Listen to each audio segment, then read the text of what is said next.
Yesaya 66 umurongo wa 14. Esayi 66 verset 14. Katura amajambo akomeye gose.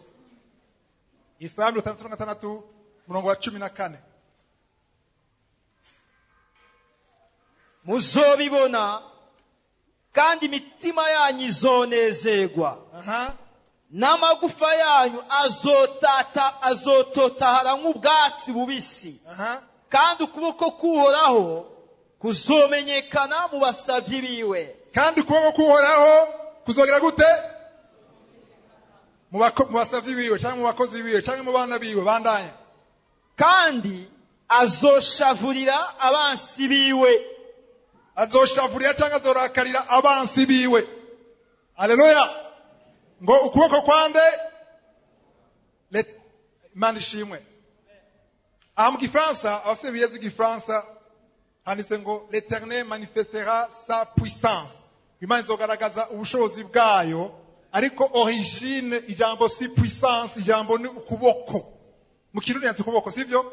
Mu Cyongereza naho nyine handitse ukuboko, amajambo mu Giheburayo handitse yad, YAD bisigura hand, ikiganza. Ikiganza c'Imana, titre y'inyigisho. Ikiganza c'Imana, haleluya. Imana si ikiganza. Apana gisa nico ciwawe. Ariko ikiganza, iyo bivuze ikiganza ni ubushobozi. Ikiganza nico dukoresha. Cyo fatishije mikro. Nico urimisha. Ikiganza kirimo ubushobozi. Ngo mu kiganza cyayo ngo izogaragaza ikiganza cyayo kuri bande kubasavyi bayo, siko yavuze. Ariko ngo izogaragaza uburake canke kurakara canke gushavura kubansi bayo. Nashaka nababwire ko ikiganza c'Imana gifise ibikorwa bibiri. Kirigaragaza, kirazigama, kiraproteja abana bayo, kikagira gute kubansi? Abansi kigira gute? Hariho bamwe ba benefits ya kiganza cyayo n'abandi bagira ikibazo kiganza cyayo. Nashaka nabereka ko ikora bibiri. Ndashaka kwereka no muri Kuvayo 3 murongo cya 3 murongo wa 19 gushaka 20. Exode 3 verset 19 à 20. Wa Kuvayo sezerano rya kera cya 3 akora iteka y'ubushobozi bw'Imana ingene yabohoye ubwa bw'Imana murabizi. 19 soma 19 gushaka 20. Exode 3 19 à 20. Kandi ndazi yuko umwami wo muri Egiputa atazobakundira ko mugenda, kiretse ukuboko kw'inkomezi kumwemeje. Mubise umwami wa Egiputa Farao ntazobemerera kuvayo. Nababwiye ko namwe hari ahantu Satani adashobora kubemerera kuvayo, ari imigozi idashobora gucika kiretse ubwo icyo kiganza c'Imana abavuga ukuboko. Sizi tubavuga mu kuboko mu Kirundi. Mu Cyongereza mu Giheburayo bavuga la main. Sivyo? Hari ubushobozi mu kiganza, hatabonetse ikiganza c'Imana. Ikiganza c'Imana kitabonetse, hari ahantu Satani ashobora kuzirikira ntupfe uvuye. Ukabohwa. Kandi uri umwana w'Imana ugasanga uraboshwe, abana b'Imana baboshwe. Ariko ushaka uhishurirwe utahure yuko hari ikiganza c'Imana. Titre ni kiganza c'Imana. Haleluya. Hari ikiganza c'Imana gikenewe. Ngo kiretse ngo anze ngo par une main puissante, ikiganza gifite ubushobozi kigeze gute 20 pana 20. Nuko nzomanika ukuboko kwanje. Bagira gute? Ndagukubitishe Egiputa ibitangaza byanje. Bagira gute? Yasomye gute? Nuko nzomanika ukuboko kwanje. Cyangwa nzoramvura, nzomanika ukuboko kwanje. Ndagukubitishe Egiputa. Ibitangaza byanje byose. Haleluya. Ivyo zokorera muri ico gihugu hanyuma y'ivyo azobarekura. 21 wayisomye 21. Kandi nzotuma ubu bwoko bugirira amahirwe mu Banyegiputa. Amen. Nimwagenda nimuzogenda iminwe misa. Haleluya. Ibyabaye byose kubohoka n'ubutunzi bwose batwaye no gushaka kuva mu maboko ya Farao byabaye kubera kiganza c'Imana. Biriya kirunatse kiboko kw'Imana ariko nico kimwe kiganza c'Imana. Nico ngo kiretse nakunda cyane kiretse. nayiciriye mbonye nkuri iyo hatabaye ikiganza canje ntibishoboka. Na wewe ntushobora kuja mu bwami bw'Imana hatabonetse ikiganza c'Imana. Hari imigozi kuboshe idazocika kiretse uguti kiretse habonetse ikiganza c'Imana. Ndashaka kubwira ko hari igihe kenshi uca mu bihe ugira ukekeranya ugira amaduta anumwe atashite ngaha ntanumwe ataciye mu twebwe bagira ahantu gakekeranya none vy'ukuri bino bintu Mana ni wabivuze ari ibintu Imana yavuze uzi neza ko yabivuze ari kugakekeranya ntibiragushikira cyo byashikiye kenshi urazi neza ko ari Imana ariko ivyo ubona ivyo ugaragaza bigaragara uribaza nimba ari Imana canke wavangiwe kubera vyo kenshi vy'Imana birishije ubigitangura n'ibiboneka ariko bisaba yuko uhagarara kukwizera ugatahura ikiganza c'Imana n'ubushobozi bwayo. Cyo gituma nakwereka imirongo yo gufasha ku muntu muri kano kanya yawe ko rakekeranya mu guharura. Hari imirongo myinshi kubereka no musi guharura canke kubara 11 Nombre chapitre 11 Nombre chapitre 11 guharura canke kubara igice ca 11 usome kuva ku murongo wa 21 gushika ku murongo wa 22. Nombre 11 verset 21 à 22. Mose aramwishura ati aba bantu turi kumwe ingabo zigenda n'amaguru ni 600. Ani Mose yako arakekeranya ivyo ariko arakekeranya ntiyumva ngene ushobora gufata abagabo 600,000 n'abagore n'abana bashika hafi 2,000,000 ukumva yuko bashobora kubaho bashobora no kubagaburira sivyo. Abantu bakeresha kumva tufogera gutya mugabo abagabo 600,000 Mose ko aragira hezoma ariko arakoresha ubwenge kuko bamwe muri twebwe ushobora gukoresha ubwenge kuvuga uti ibintu sibonagere bishoboka hazyo sishobora gushika ngaha sifise niveau nta mashuri mfise nta bantu mfise muri leta bamvugira nta nakimwe mfise yaba mfise basa tuvukana yanze naka nta numwe tuzinanye nta diplome mfise sivyo urukura na ibintu bituma bidashoboka ariko ashaka gusoma ngaho umuntu wese akora kekeranya akora nyumviriza aba ngaho aba kuri radio aba kuri internet wumvirize soma neza rero umurongo 200 bandanya warugejeje. None uvuze ngo uzobaha inyama bazirye ukwezi kose inyama umviriza nta bituma mbona twokwica bwatwaye abantu 2,000,000 inyama ukwezi kose none ubona bishoboka ariko nagaragaza nabwire ushobora kutabwiye Imana gutyo ariko warabivuze mu mutima waravyiyumviye ati none iyo wumva imyaka 40 nanzi ngo abantu bashobora mariage imyaka 50 iyo wumva namazogira menopause umwana azoza gute ibyo byose ni ibintu bikuru bibaza kandi abwira amajambo ibyo vyumviro byose nuko utavuga n'akanwa bikorera duga mu matwi y'Imana. Ndashaka mu bitahure bandanye. Mbega bazobagirwa imikuku n'amasho bibakwire mbega bishoboka gute canke bazokoranirizwa amafi yose yo mu kiyaga abakwire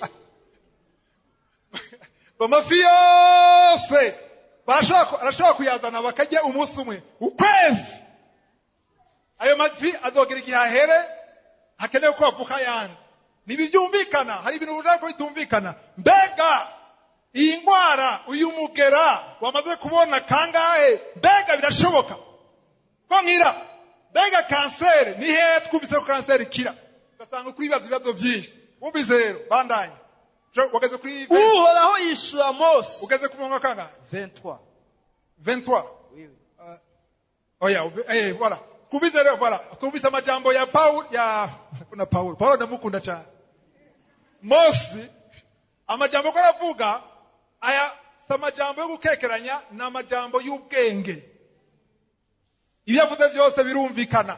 Imana ivuga ati tora abantu musohoke mugende mu butayu mu bugaragwa jewe nzobagaburira.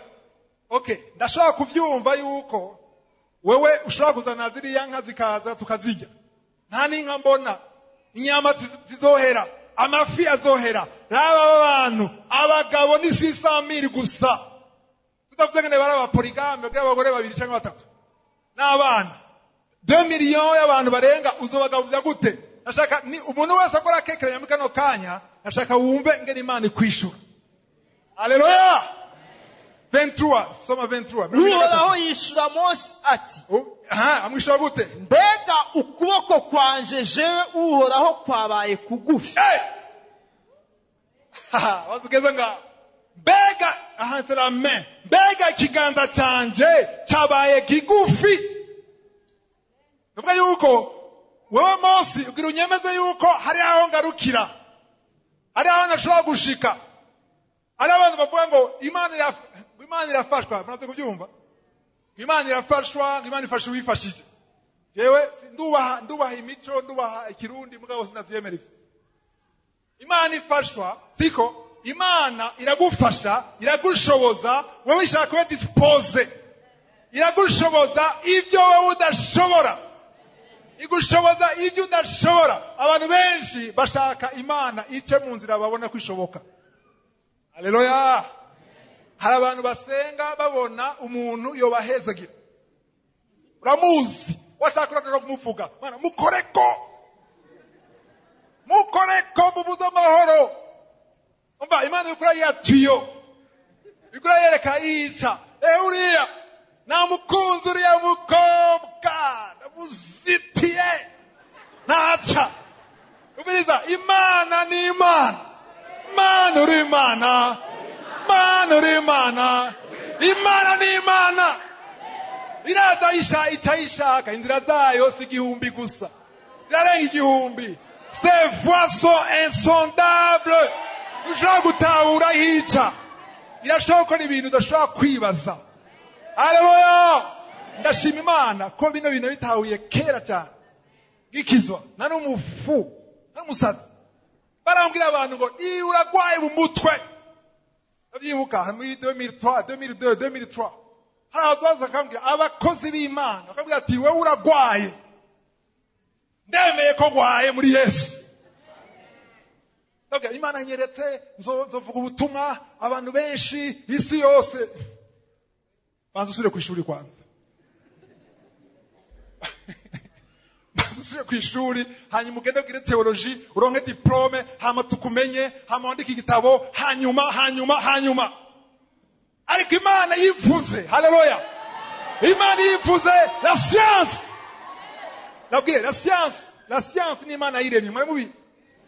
Avuga ngo no ngo Imana hariyo science yavuye kuma. Abantu bango bagize découverte nta nakimwe ngo bakreye ngo bainvance nta nakimwe bainvance badekuvye barabonye ibintu biriho. Abaganga muri ngaha biko badekuvra ivyo Imana yaremye. Uramenye ubushobozi bw'Imana. Haleluya. Imana yashaka kuyonyene igarura icubahiro kuri yo. Byose bikabayo, sivyo? None navyumvise. Amafi yose ntashobora kubagaburira ukwezi. Yamenye ko ari imyaka 40. Wewe ko vuga ukwezi, yamenye ko ari 40. Bazomarayo.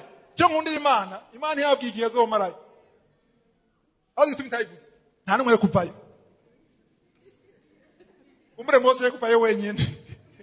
Kuko yo Mose aje kwa convaincre ngo nimuze tugiye mu gihugu cy'amata n'ubuki ariko zomara imyaka 40 toka gena wenyine. Turemeye kuba basha tujye concombre. Omwe basi tuzohambwa. Yogene bavuga ngo basi iyo tuguma muri Egiputa omwe bari kuduhamba tukagira n'imva. Ariko muri utayu tugendera amahema imyaka ingahe. Ariko nabwira Imana yaguhaye umuhamagaro. Hari abantu benshi bahamagaye nga. Haleluya. Muri kita ya mbere nabonye abajirone babiri bakoragenda kuvuga ubutumwa bafite umuriro, bakumuriro. Abantu basha bahunga. Haleluya. Hari abantu bafite umuhamagaro nga. Agana kubwira yuko umuhamagaro wawe ukuremo amakarikire yose. Ukuremo ubwenge bwose. Kwiga ni vyiza, uzoshobora kwiga ariko siyo condition yugira Imana abantu bakumviriza. Abantu bazokumviriza kuko Imana yategetse abantu kukumviriza. Yabwiye Mose ngende bwire Faraho ndamutegeka. Kandi ngomanza namukomanaza umutima. Kera bavuga ngo Faraho ni ari tenju. Kutashobora kwemera ko ibintu byose biba. Imana ni jewe nagize gute? Namukomanaje umutima. Hanyuma cyanyuma baravuga ati ubure namurekuye genda. Acavayo. Vuga yuko rero Imana nta limite kiganda cyayo sikigufi. Satani yakubesha uzomuca umusomera muri Exode 3:21. 3:21 ngo ikiganza canje si kigufi. Nabyumvise? Ikiganza canje si kigufi. Ari hano ashaka kubasaba vyerekeye nagomba kwereka kuvyerekeye kuzigama. Nabyo ikiganza c'Imana gikubita abansi kikazigama abana bayo. Haleluya. Rero abantu benshi bavuga ngo Imana yamukubise, Imana yamugiriye gutya, ariko kumenya neza Imana kuri umwana wayo. Hano Imana ikunda ngaha nuko wari parfait ngo atakintu kibakora. Umwana wawe abana sabana ngaha, abana bagira amagafe ibigaba ariko bagumana abana bawe. Kandi urabakunda, siko? Reka nabereke rero muri Samuel cya mbere, mu cyo cy'indwi. 1 Samuel 7. 1 Samuel 7. Samuel wa mbere. Samuel wa mbere cyo cy'indwi. Twumve rero ngene Imana iproteja, izigama abana bayo, abasavyi bayo. Murongo wa 12 tusoma murongo wa 13. 1 Samuel 7 12 à 13. Maze Samuel yakira ibuye arishinga hagati y'imisipa n'ishenyi. Samuel yakira ibuye arishinga hagati y'imisipa n'ishenyi aryita Ebenezer. Ebenezer bisigura iki? Avuga ati kugeza n'ubu Uhoraho aradutabaye. Kugeza n'ubu. Vuga yadutabaye no kugeza n'ubu. Imana ishimwe. Haleluya. Hari umuntu yigeze gutabarwa n'Imana nga. Nimba warigeze gutabarwa kugeza n'ubu. N'abari mu bibazo byinshi kugeza n'uno munsi aracyagutabara. Ushobora kuri mu ngorane ukiza ngo yaguhevye ntiyaguhevye kugeza n'ubu. Uri mu marira ariko kugeza n'ubu yakubona. Nimba urugo rwawe rwomeze nabi, mariage yawe imeze nabi, kugeza n'ubu aracyagutabara. Amen. Satani ashaka kwereka yuko yaguhevye kwera business imeze nabi. Ashaka kwereka ko yaguhevye kwera mu buzima imeze nabi. Ariko kugeza n'ubu abamwizeye. Haleluya. Abamwiteze, abamwisigiye, abashize amaso kuri we kugeza n'ubu achagutabara. Murongo wa 13. Uko niko Abafilisitiya batsinzwe ntibasubira kurenga urubibe rw'Abisirayeli. Mbere mu gihe ca Samuel cyose kuhoraho kwama kugwanya Abafilisitiya. Nashaka mu bikintu kimwe. Hariho declaration ugira par la foi ko wizera nimba mu mutwe wawe no mu mutima wawe uvuga ngo kugeza n'ubu aracantabara, ukavyemera ukavyizera ukanamushima. Haleluya. Navyo mbona ariko nazi kuko intabara kubera iki kweje mu gihe ruvuga gutya. Umurongo wa 13 wawumvise ngene yavuze mu wa 13 ngo Abafilisitiya Imana bacisha bugufi baraba imiriye ngo ntibasuye kugaruka muri Israeli ngo ikiganza c'Imana bavuze gute kuboko kw'Imana kuhoraho kwagize gute ukuboko kuhoraho kwama kugwanya Abafilisitiya kwama kubagwanya gushika ryari mukiro nabi ntabivuga mukiro bavuga gute bandanye kandi ibisagara by'Abafilisitiya oya mukiro nabi bigaragara nka mukirundi. Uko niko Abafilisitiya batsinzwe ntibasubira kurenga urubibe rw'Abisirayeli. Oya 13 igarukira ngaho mukirundi ni kwiye ngo mbere mu gihe ca Samuel cyose. Kweko rukabizi oro agahejeje gasubiremo neza bakumva gasubiremo mbere mu gihe ca Samuel cyose. Mu gihe ca Samuel cyose ukuboko kuhoraho kugwanya Abafilisitiya.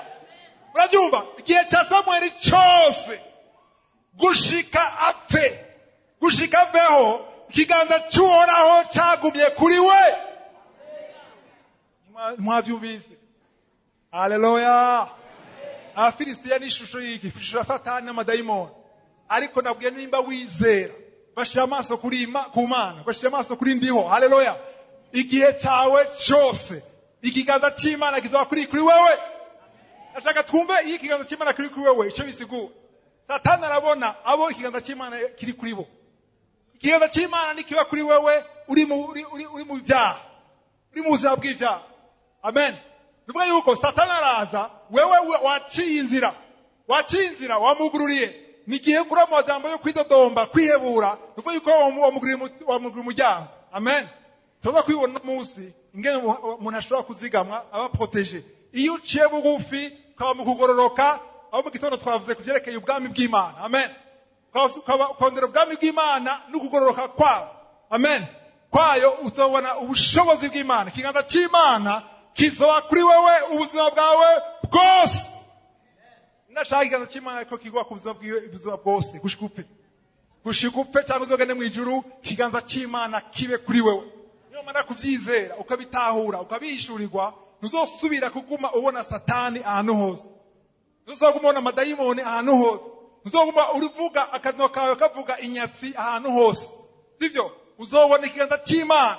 Ibidakunze niyo biretse ngo bibe, ibyakunze niyo cyo gituma utegura umunsi mu gitondo uravuga uti bitabaye Imana ndagushima mu gitondo. Haleluya. Ushima Imana ibitaraba.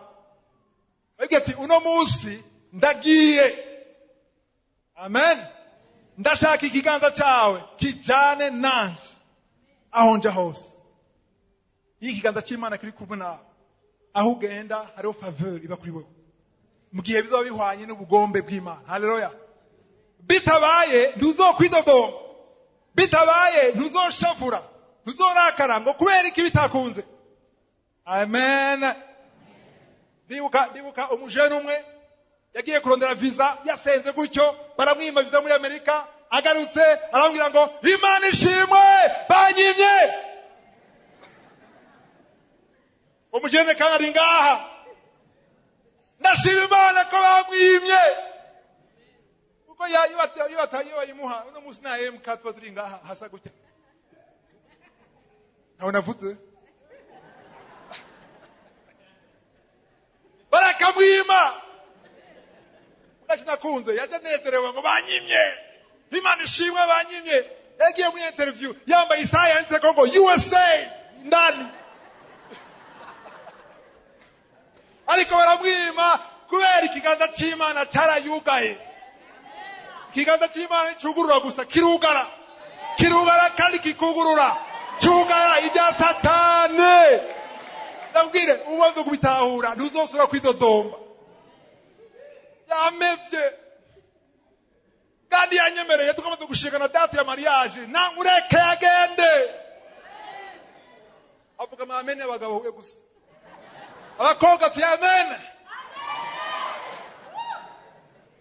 Okay, munyumvirize. Naye ndafise umutima ndazi ko bibabaza, sivyo? Kuko hari ahantu aba yashize umutima wawe, ariko nidamara kutungana batahura igituma yagiye, ukabona ivyo waronse. Uzoraba ivyo waronse, uraba ibyaguhevye, usura ivyo waronse, uraba ibyaguhevye, usura ivyo waronse, ibyaguhevye. Haleluya! Kubera ukuganza c'Imana kirakuzibira ugiye mu makosa. Harigiye abasabana batoya, harigiye umwana agufungira isura kubera mwangi ibintu ashaka, ariko wowe uzi ko hari bibi kuri we. Agaregiye akishira mu cumba, papa arankunda cyangwa ngira si wanje nukuri abadene bashe ngira si papa wa. Ndashaka ko protection Imana irazigama abantu ba. Kiganza c'Imana cyakumye kuri we gushika. Haleluya. Ndashaka ikindi strategy yo kuduza ukwizera. Kuva yo 13:3 Exode 13:3. Je nabereka ikindi kintu jewe nkoresha cyane iyo shaka kuduza ukwizera. Kuko ukwizera ni ikintu kiduga kikamanuka, murabizi. Abatari babizi nababwire, ukwizera kumeze nka essence. Uko konsoma kugenda igihe mitwe yose mubona hajya. Hamwe essence Burundi bo yugara puf. Hari imisi bazogenda n'igihe bazogira iki? Bashizemo amazi ntiyaka. Bashyizemo jus d'orange ntiyaka. Kubera iki? Wakoze iriya muduga yakoze kujyamo essence cyangwa diesel sinzi. Ariko ibuze kaba kabaye. Ukwizera rero harageregeye kugabanuka, ugapunguka. Ariko ukwizera kuduzwa n'iki? N'ijambo ry'Imana. Usome ijambo ry'Imana cyane wiyumvire, wibuke ibyo Imana yakoze muri kahise. Haleluya. Haleluya. Ayigerageza nacamwo nabwiye Satani ngacanwenga ambwira ni attends tuganire rero. Ubu nyama ku gitanda. nananiwe ndi hasi ukitanda uzonshobora yeee nukwibuka Imana yagukuye. Haleluya haleluya. Nambwira abantu tuzarama mu gitondo mu muryango wanje bati sishaka gutegwa kuri eglise fise umuduga kiri ku maguru ntace. Sishaka gutegwa yumvira nagana n'amaguru nkafata amabisi abiri gashika neza kusana none kwegera hotegwa fise umuduga mugati no sishaka guhaga umugisha. Haleluya. Hari umugisha gusubiza inyuma, umugisha kwiye kuduza kukuzamura. Ahubwo nibabikora kera ubandanye birabaje kenshi abantu bakora Imana n'abaseribateri bageze mariage busy none nuvyumva ega ni mu Rwanda ubu amase responsibility ni menshi donc wari kubikora kubera iki kurondera ayo nyene warondera iki imbere ahubwo wari ugiye gukora n'ingufu gusumba ko gukora Imana ubwa mbere kuko haleluya kuko Imana yakugiriye neza nta yindi shimwe ufise atari kuyihimbara. Haleluya. Umuntu yasenga cyane mu gitondo abantu benshi jewe nzi bakira abaseribateri 4h du matin 3h du matin amaze kugira mariage bye bye amasengesho yo kubipa yo mwishuka Mana nakoze umunsi ndakweretse Aleo karera vyuka gasenga abasengesho ari ngaha ukubura ishengero biki bikorane mission ya 12 attends aha si papa nabaye papa nabaye mama nivyo nashaka kumva nivyo aba mama nashaka kumva kameme sivyo kuko umwana umubebe agaze kuryama acavyuka wewe gasanga ijoro ryose ari maso ndashaka kuvyumva ariko naho woba ubivyo nta excuse ufise. Rondera umwanya urondera umwanya kuko mbiriza gira connection ndiho niho hari ubuzima la main de Dieu kiganza c'Imana gikora muri connection kiazira ko déconnecté Imana iratahura iki itahura kuri déconnecté iki tahura ba connecté no munegane uwe connecté. Haleluya. Hari gihe nagira intege kera nkavyuka bikanka nkagenda numva umubiri uremereye ntamenya discipline ko bikuye kuryamagara gira uvyuke kare. Navyo benshi navyo bazi. No itiro daimoni itiro byamakare. Byamakare ronke inkomezi vyuko bivuga inkomezi reka navyuka bikanka. Umusore abwira avuga mbo ndavyutse. None urarushe ndafuma sinzira ku gicaniro. Simbaho kunashaka kuvoma. Haleluya. Kwibuka rero Exode 13 murongo wa 3 kuvayo 13 murongo wa 3 Mose abarira abantu ati Angele urategura muri Zaburi 78 bandanye muzokwame mwibuka uwo munsi muviriye muri Egiputa mu nzu y'ubuja. Muzokwame mwibuka uyo munsi. Abantu benshi ngaha bari bagiye tubango baravyibagiye muri memoire yawe irimo mugabo ntuvyibuka ntubivuga ntubishimira Imana ni naye nukishinga. Haleluya. Ari murigeze kumbwira ngo byo bintu byawe byo 2009 ngene Imana yagukuye ukamatera hasi ngo twarabihaza vuga ibintu. Ambwira ni ndazoshigira naye ko tarabihaga. Kuko neza kuvuga Imana yankuye nzokwame nibuka ivyo yankoreye. Tishobora kwibagira ivyo yankoreye. Haleluya. Nzobivuga kuko ndazi ko mu batazimya. Nivyo nezego n'abanezerewe.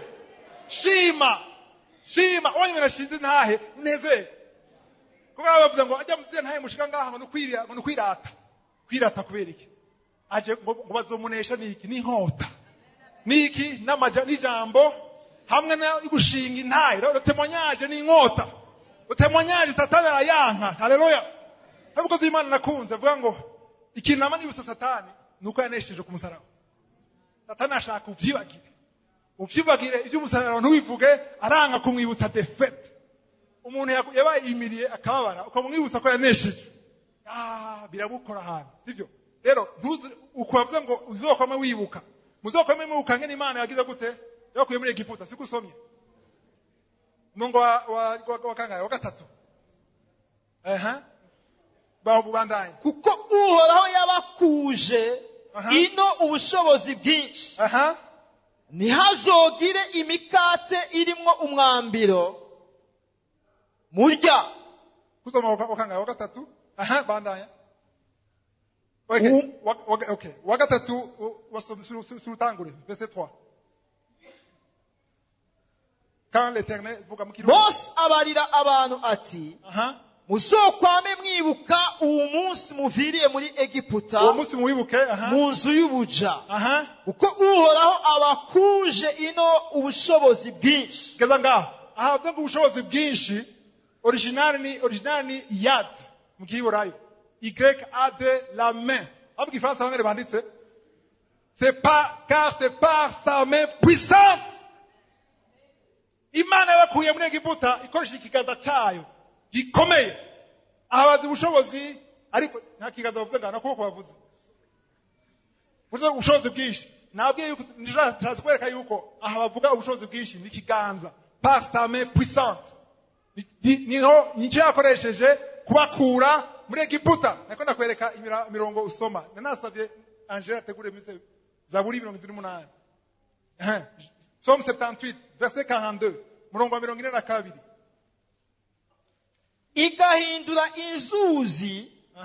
Igahindura inzuzi zabo amaraso, n'imigezi yabo ntibashobore kugira ico banywa.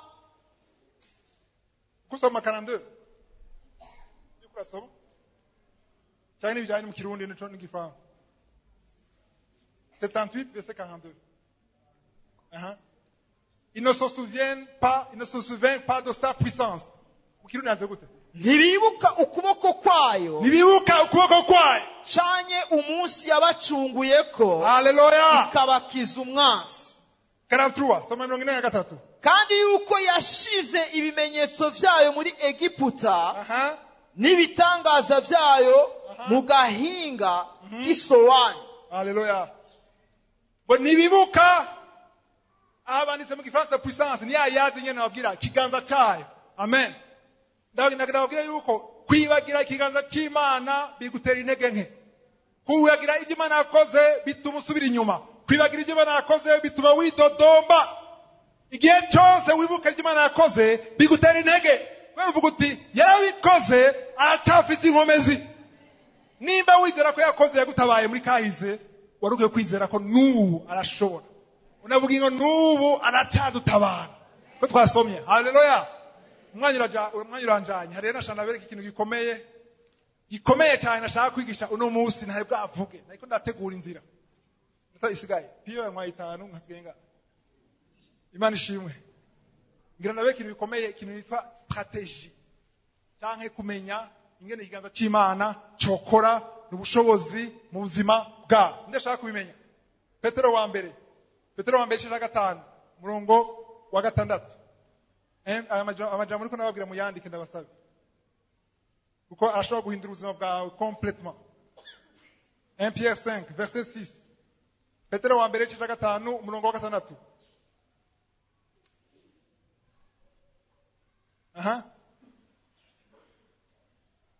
Nuko mwicishe bugufi muri munsi y'ukuboko kw'Imana k'ubushobozi. Haleluya. Kugira ngo izobashire hejuru mu gihe gikwiye.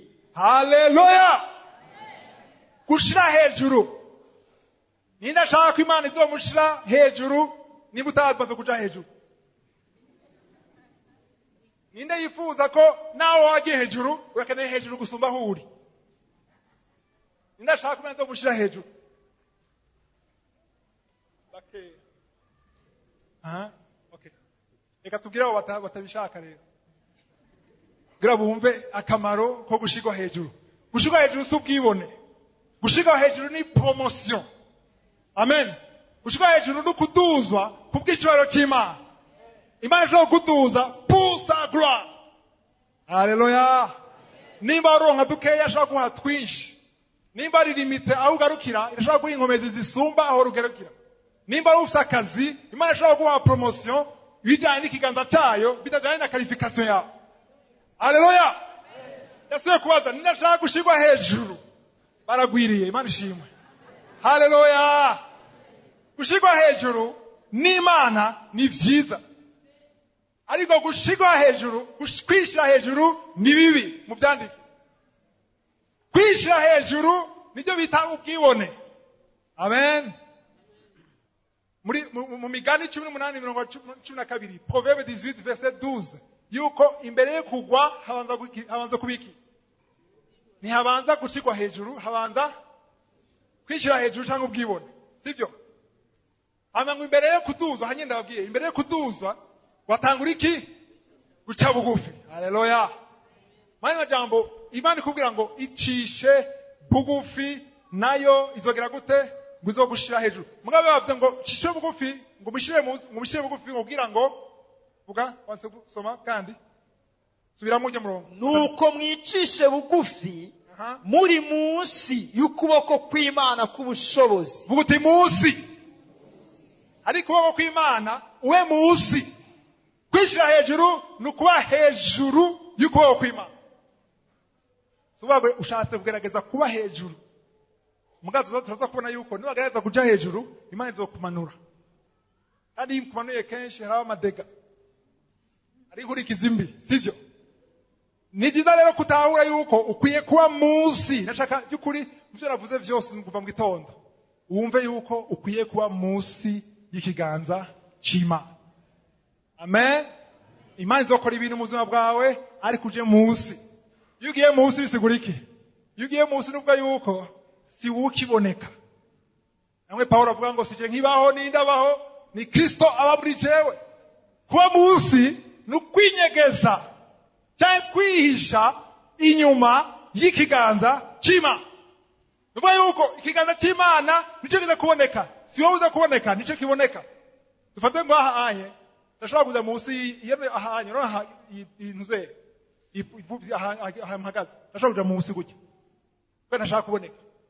Nuvuga yuko mushamura ngaha ngaja munsi ni nk'umuntu kera tukira abana warandira umuntu akomeye ukamuja inyuma bagenda bagukubita. Ndova nibagiye ngene muri ngiye tukera kuja kwiyandikisha kubakigira batema mu university warondera umuntu ng'umupwaye kuzumwa araguproteje kaje inyuma yiwe ngo piwa Ndova nibagiye mu general yagiye inyuma y'umupware ubwo bita umupware baramuba ngo bambatije ngo kandi ngo hari nanzi ko ndikubona babura babura muramuzi. Nuko yuko Imana n'ibishobisho by'ubushobozi uri inyuma yayo namambwira nkunda kwiremesha yene mu bigeragezo. Ariko Satani ni jewe ndi ubuzima bwanje burahishije. Colossiens 3 Abakolosayi 3:1-3 ubuzima bwacu buranyegeje cyangwa burahishije siko muri Kristo. Amen. Avec Christ hamwe na Kristo mu Mana. Murabwira Satani rero ni kugira ushikire banza umushikire. Kugira unkubite banza umukubite. Niyo munesha ndemeye kunesha naje. Amen. Kuca munsi rero ndashaka tucumve kumanuka munsi y'ikiganza c'Imana. Kuko n'amajambo akwiye kugira bibasigurire mu byumve. Kuko nimba ushaka gutera imbere mu byo urimo byose Imana ishaka kugaragara mu byo urimo byose. Amen. Bashobora ati Jesse niyemera sinivuga sishaka abantu banyemere bavuge ushaka kutabivuga ushaka kutavyerekana ariko nimba binyotewe mu mutima wawe iri jambo rya. Amen. Kamere yacu imeze gutya ariko tumeze muri kamere utamanyagiwe na muhemu yera cyangwa ijambo ry'Imana. Kamere yacu ishaka yuko bakuvuga. Tuzabeshanye ninde muntu yokumva ko aramuvuga neza muri salon de coiffure muri ville. Bari umuntu yakuvuze guteye amashugwe yagukunze kubujya kuvuga n'amarira. Ni gute wo kuyangana kudasaba nimero de telefone yiwe? Tiraryoshe umuntu akuvuga. Hari abantu bakunda ko umuntu bavuga amamerite yabo. Hari abandi bakunda umuntu avuga n'ibinyoma kuri bo. Bano barazi ubwenge ngo arakomeye ngo arazi ibiharuro atavyatse kana kanezerwa ko bavuga ngo arabizi. Nivyo cyangwa ujye mugabo ngo arazi business afite amafaranga menshi ari mu deni nta kimwe afite mbwa nezerwa ko avuga ko afite amafaranga menshi. Rero kuba munsi y'ikiganza c'Imana nuwe yuko je naco ndi ni Kristo. Ivyo ndi vyose ni Kristo. Haleluya. Haleluya. Mazimisi nigisha abana banje ngo ni byiza ushobora kuba kugiye kubera umwana wanje sinya kitana namwajije namupimye no musi mu gitondo tuje abwira ni uraberewe wambaye impuzu nziza turamuranda yongene yishura ashishura ngo gloire à Dieu namwigishije ni wavuga merci ni waziguze si waziguze asha nabarafite ukuntu ncara mu maso ashaka kunyereka donc mvuge ko rero papa ahayiko cyubero nabwo ni na jewe nashobojwe haleluya ndamubwira na jewe nashobojwe icyubahiro cyose kibikima kwa musika cy'Imana nubwo yuko Imana yakoze byose mu buzima bwawe wewe uje musi uvuga uti ntacyo nari gushobora jenya haleluya sinzi abantu mukurikira amajambo nguna kwandika kuri Facebook hari amajambo nguna kwandika vendredi iyi vendredi navuze ngo nashizeho gru murakizi kiya cyo kuri Paul iterura ama container n'ubu kiracyari kuri Facebook navuze nti ubuntu bw'Imana bimeze nka gru bashize mu Kirundi kiya murakibona mu Kirundi nta kibaho iki nikijya vuze ko abarundi babikoze cyari byo okay kijya murakizi mwese kuri Paul giterura ama container ibintu biremereye umwana w'umuntu atashobora guterura sivyo navuze ni ubuntu bw'Imana bumeze nka kijya gru kuko ubuntu bw'Imana bugushoboza gukora icyo utoshobora gukora wenyine nta kimwe ushobora atabuntu bw'Imana ushobora kuba ufite discipline ujya neza uragira sport ibyo byose sibyo bituma uri muzima uno munsi n'ubuntu bw'Imana bagushoboje kuba umuntu muzima uno munsi haleluya hari abantu bakomeye bagira sport bari discipline bafite amafaranga ba milliardaire bapfa ibintu byose uri n'ubuntu bw'Imana Imana ishimwe ndashaka twumva icyo ubuntu bw'Imana yuko icuri cyose ni kubw'icyo cy'Imana wemere kuba munsi y'ubushobozi bw'Imana haleluya ikintu cyategura ino yigisho naronse iyi revelation yuko mwijuru ivyo dukora byose ni kubw'icyo cy'Imana Imana iraba inyifato yawe Imana iraba ngene ushaka ko bakuvuga ngene unezerwa ko bakuvuga ngene urondera ngene abantu babona ko we uberewe wambaye neza ngene uri mwiza ngene ufite mérite ngene ufite inzu nziza ufite imodoka nziza ushaka ko babivuga Imana nyeretse ni kujya ari statut yo muri WhatsApp hariho statut yo mwijuru ndabahanure murondere gushira ku ma statut yo mwijuru amen statut yo mwijuru ni kuvuga iki ni ikintu ushaka ko ijuru rineze ni ikintu ushaka ko impressiona ijuru haleluya ndashaka ko mwijuru anezerwa kuco nkoze uvuga yuko kujya statut ya WhatsApp sivyo ushaka ifoto ukaronka ama message uri mwiza wataye ibiro usa neza amen ukashiryoherwa uduga batanditse ugashavura ugacindura ifoto ukwiye kwiga kurondera statut yo mwijuru amen niwashira kuri statut naho ushiraho bihesha Imana icubahiro amen abagukurikira babone ko ijuru ribaho hari Imana haleluya Bwana sifiwe J'espère ko ntaronka abantu bashavurira papa se baranshavuriye ngo ama statut yarondera kwiki uri hakuyaraba Eza kwabwira ibiriho sivyo statut simbi ariko la motivation niyo mbi umutima wabikorana niwo mubi haleluya umenye ko Yesu yavuze ngo muri umunyu w'isi muri umucyo w'isi nuvuga isi abo mu isi bakuzi ku mwana w'Imana bakeneye kumenya ubuzima muri wewe bakeneye kumenya ko Yesu akiza bakeneye kumenya ko amajambo mazima bakeneye kubona kutandukanye nabo haleluya bakeneye kubona ubwiza bw'Imana bakeneye ubuzima haleluya rero kuja munsi iganza cy'Imana nukureka kurondera ko abantu bakwemera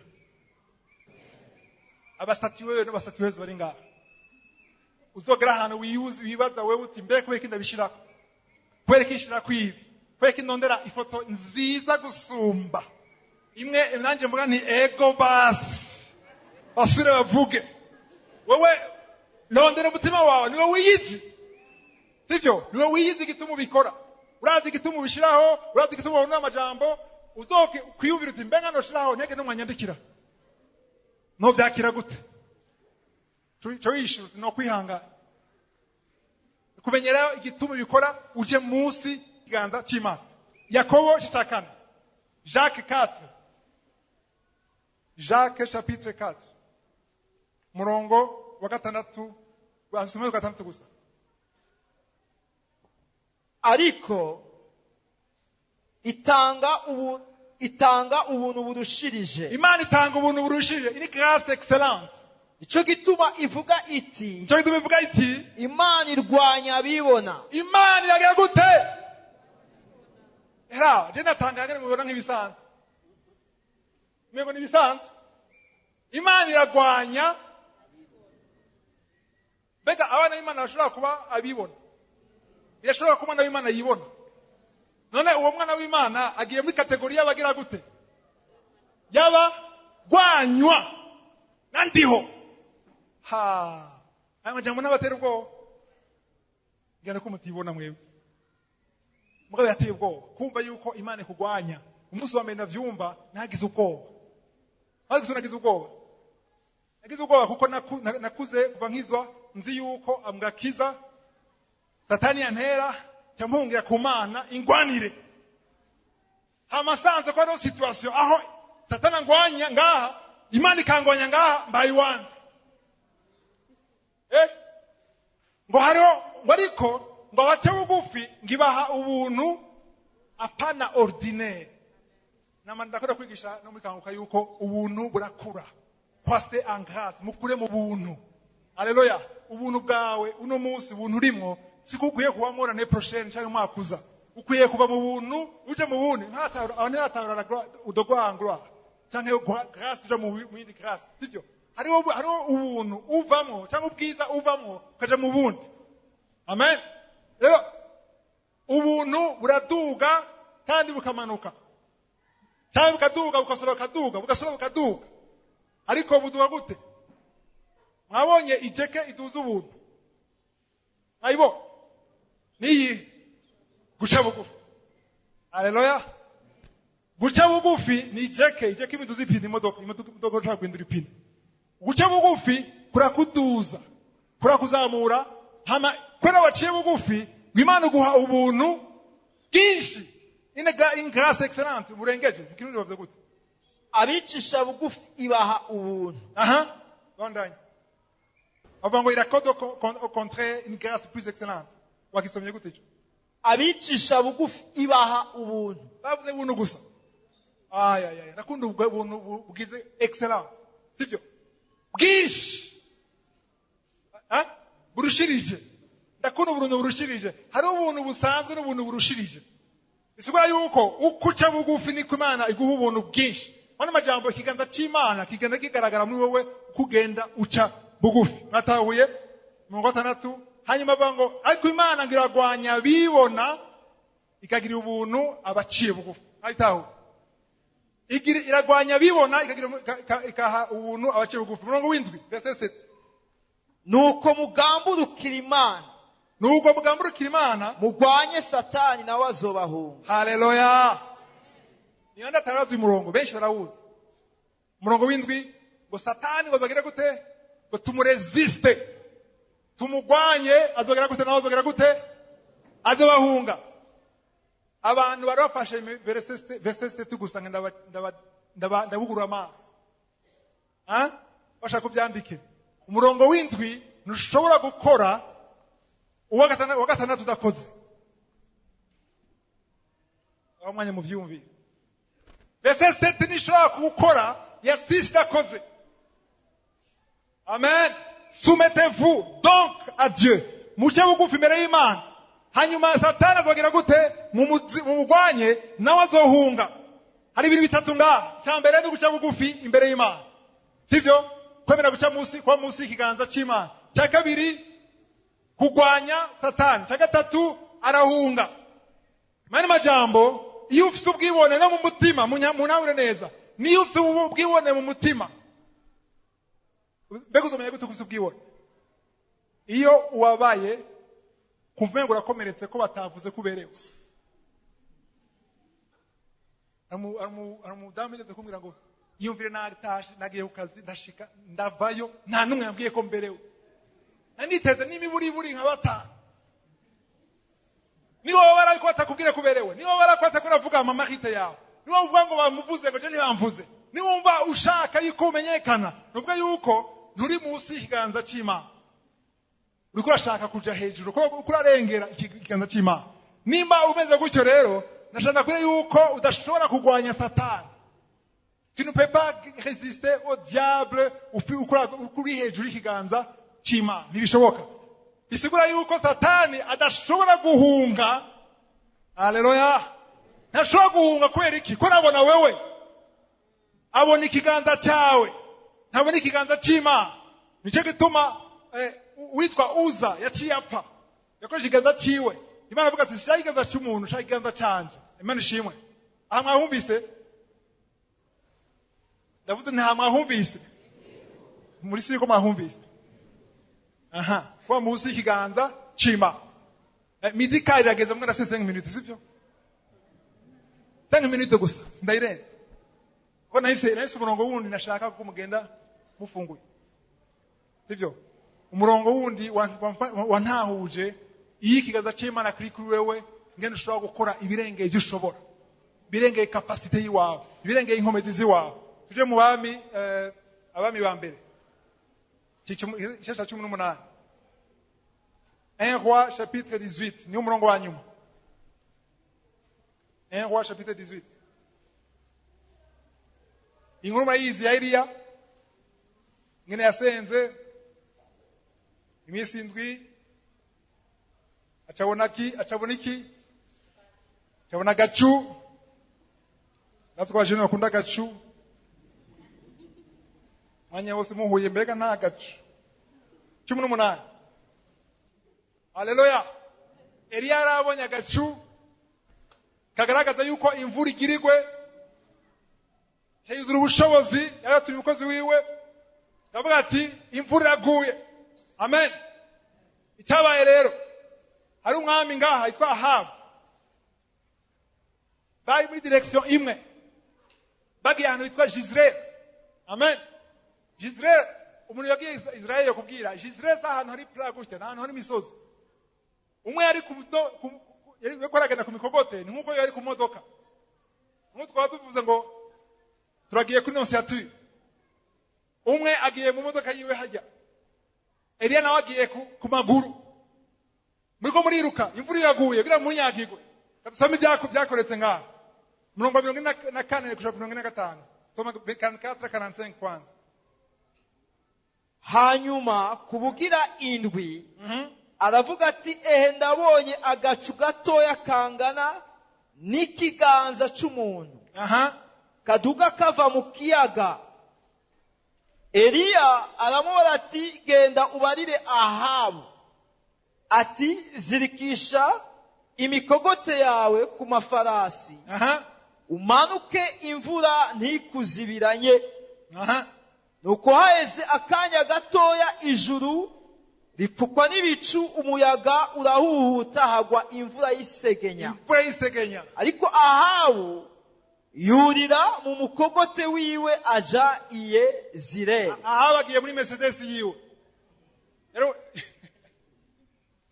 agenda umwami nagenda muri pikipiki sivyo? Ari imbere kwa mukwega n'amapine uwundi ni la main de l'Éternel.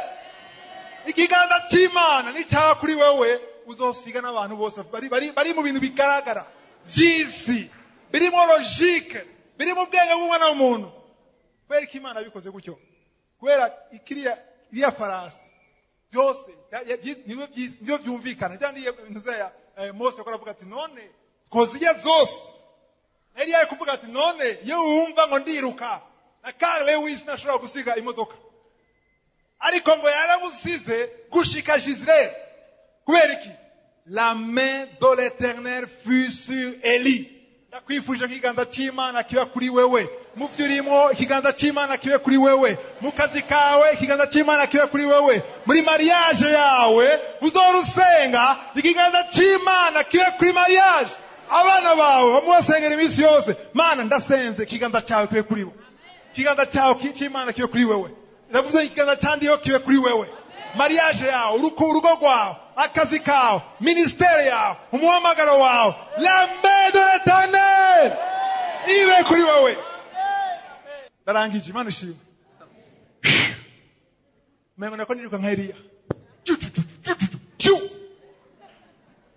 ariko avuga ngo azana ngo uriya muhungu ari w'ibiki yari yabone mastéroïde non la main de l'Éternel sur umogi hari dopé abatlete baragira dopage ariko hari ikintu cyitwa la main de l'Éternel si dopage ni dopage spirituelle céleste ni ubundi bushobozi bugushoboza gukora ibyo udashobora gukora wenyine. Haleluya. Turarangije Imana ishimwe.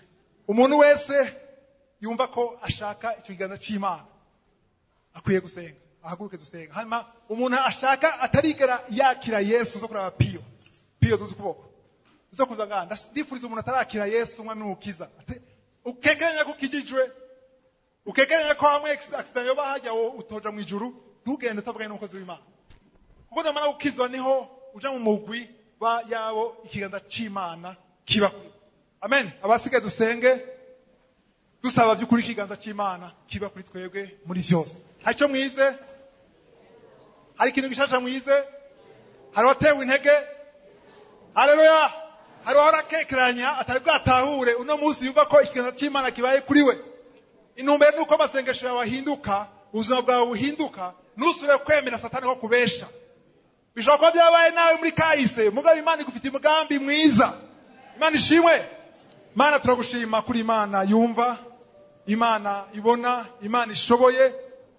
Ndakweretse umuntu wese ahagaze hano, ndakweretse abari kuri radio, ndakweretse abari kuri internet, ndasabye mu izina rya Yesu ubushobozi budasanzwe, bwa bushobozi bwagenda kuri Eliya. Haleluya. Ziya nkomezi zatumye asiga Ahabu. Turazishaka. Wewe Imana idasaza, Imana itananirwa, Imana itarambirwa, Imana idahinduka. Uko arejo nukuno musi, nuko zokamwe bidashira. Izina ryawe ni El Shaddai, izina ryawe ni El Kipo. Nivyo ushatse biraba. Adonai. Ndagushima Mana. Ndagushima ko ari bakora bohoka. Ndagushima ku bantu babohotse muri zina nyigisho. Urakoze ku muntu agwaye hepatite C. Abanga yakize.